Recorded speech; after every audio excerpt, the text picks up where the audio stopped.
I'm Matt Gelka in Washington, where the question remains, can the United States and China work out a long list of differences with a high-stakes summit? The meeting between President Donald Trump and China's President Xi Jinping is another chapter in the long-running partnership and growing rivalry between the two countries. China's influence on the world has long been seen as a threat to American power, but Trump has maintained that he and Xi have great mutual respect for each other that dates back to his first term. He's strong, he's tough, but he's good.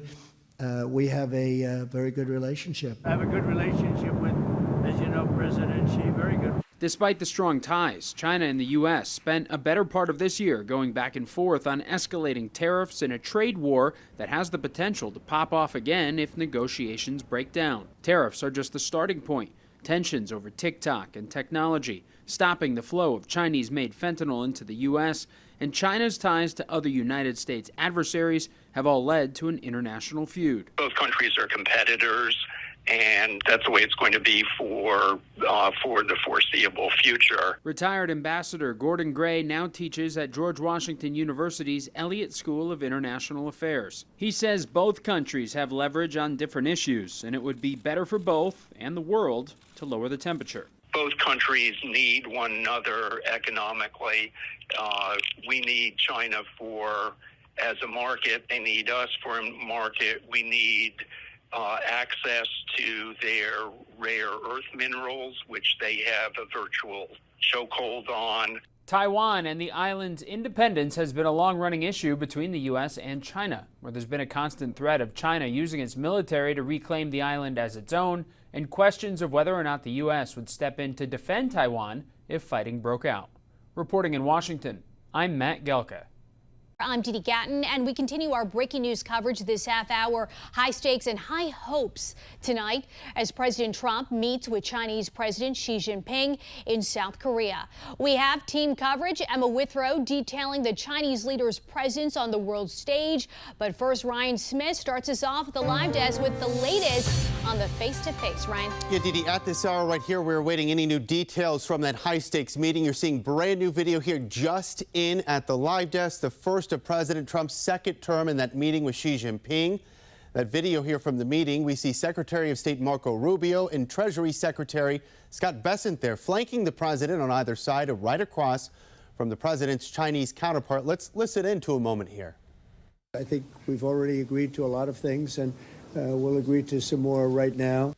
Now, again, we're waiting to see what those details evolve and come to be. We'll break in with any new developments on that as they become available. Meantime, a trade agreement will help China avoid a pending additional 100% U.S. tariff on all Chinese imports, meaning Beijing would then be facing a 157% tariff in total. In return, the U.S. is seeking access to China's rare earth minerals. Now, the deadline for a trade truce is just days away, November 10th, so the clock is ticking here. Again, live updates throughout the night from South Korea, and we'll be watching to see if the president steps out to speak with the meeting. Meeting is the first one of this term, but not the first time these two world leaders have sat down together. Let's go to Emma Withrow from the Fact Check team, and of course they've been in contact, but this is the first time it seems in a while that President Trump and President Xi Jinping have actually seen each other in person. Yeah, the last time they saw each other was in 2019 during the G20 summit in Osaka, Japan, face-to-face as far as that goes. They have spoken on the phone, though, both in June and September when it comes to these trade deals and all the issues that we've had with the tariffs. Yeah, speaking of trade, obviously that's going to be top of mind. In addition, though, what are some of the big agenda items on the table for this meeting?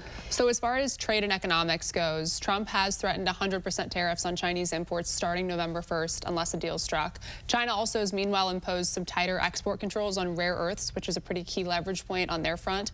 Analysts at the Brookings Institution point out that Trump has narrowed in on 3 demands kind of ahead of this meeting. They're rare earths, fentanyl precursors, and soybeans. On the security front, there's also some concern from some government officials in Taiwan that Taiwan might become a bargaining chip between China and the U.S. And Taiwan's foreign minister said that ties with the U.S. are very stable even ahead of these talks, and that's all according to Reuters. All right, much to discuss later on. Emma, thank you. Thanks. Emma will join us in a few minutes to dig into Xi Jinping's presence on the global stage. The National News Desk is America's News now. And thank you for joining us. I'm Jan Jeffcoat. It's Wednesday, October 29th, and this morning President Trump is in South Korea on his final leg of a 6-day Asian tour where he's hoping to finalize a trade deal there. He's hoping to shore up support from allies in the region before that big meeting he's supposed to have with Chinese President Xi Jinping tomorrow. Mark Boyle joining us at the live desk with the latest. As we know, Mark, these are some crucial deals that he needs to try to secure before that meeting with Xi Jinping tomorrow. That's right. The president continued to meet with Asian leaders as he looks to secure more trade deals ahead of that highly anticipated meeting with Chinese President Xi Jinping tomorrow. Today, the president announced a series of new trade deals with South Korea. They agreed to pay more for their own defense spending, and Amazon said yes to investing $5 billion into the Asian nation. Our deal with the Republic of Korea will be finalized very soon, like moments or very shortly thereafter. These agreements will be incredible victories for all of us because everyone is better off when we have stable partnerships, not plagued by chronic problems. And also, these new deals in South Korea come on the heels of the one struck in Japan, including the one with the rare earth minerals and implementing a 15% tariff on all Japanese goods coming into the United States. The president says he wants Japan to buy more American agriculture products like American-grown rice, soybeans, and beef. Japan also going to receive the first delivery of some long-awaited F-35 fighter jets that could happen in the next week or so. Meantime, the president's highly anticipated meeting with Chinese President Xi Jinping tomorrow as he looks to come to the agreement and to the table with other deals, trying to make some better deals with America's biggest rivals, of course. The president looking to strike a number of deals with him over tariffs and also countering Chinese production of chemicals used to make illegal drugs sent to the United States. We're tracking it all for you this morning at the live desk, online as well at thenationaldesk.com. Thanks for joining us. You're watching the National News Desk, America's News Now. I'm Jan Jeffcoat. It's Thursday, October 30th, and right now President Trump heading back to the White House after a whirlwind trip across Asia. Overnight, Trump did meet with Chinese President Xi Jinping, where both leaders say talks are moving in the right direction. We want to get right to Mark Boyle at the live desk with the new developments on this. And Mark, Trump got a lot done on both the economic and national security fronts here. All in all, it was a pretty successful trip, no doubt about it. There was so much speculation about what would come out of the meetings, and it seems the president was able to strike a number of deals with the Chinese leader, Jan. One of the biggest agreements is going to benefit the American farmers after China agreed to resume purchasing American-grown soybeans. Large amounts, tremendous amounts of the soybeans and other farm products are going to be purchased immediately.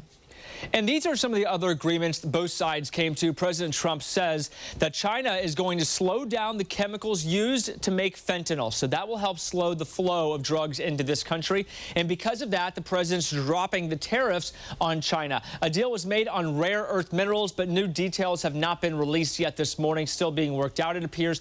And we talked about the exchange of diplomatic visits. President Trump says he'll visit China in April next year. President Xi will come here after that. President Trump on the way back to Washington right now, set to touch down this afternoon. His schedule says he'll be at the White House by 3 p.m. U.S. and China confirmed details of a trade framework allowing shipments of rare earths from China. China's foreign ministry signaled it will export the minerals in return for the U.S. canceling restrictive measures against Beijing. Top U.S. and Chinese officials met for trade talks earlier this month after both sides accused the other of violating a prior agreement. In the meantime, President Trump is ending trade talks with Canada effective immediately, and he is threatening a new tariff. In a post to Truth Social, Trump references an incoming Canadian tax on digital service providers, including ones based in the U.S. He calls the tax a direct and blatant attack on our country. Canada is the United States' second largest trading partner. Canadian officials haven't immediately responded. U.S. stocks closed at record highs today, despite tensions over trade. This marks a stunning turnaround since the stock market was flirting with bear market territory in early April. The S&P 500 gained 0.5%, finishing above its previous record set in February. The Nasdaq Composite added 0.5%, also setting its own all-time high. The Dow Jones Industrial Average rose 1%. Stocks pulled back after President Trump's decision to halt trade talks with Canada before the market steadied.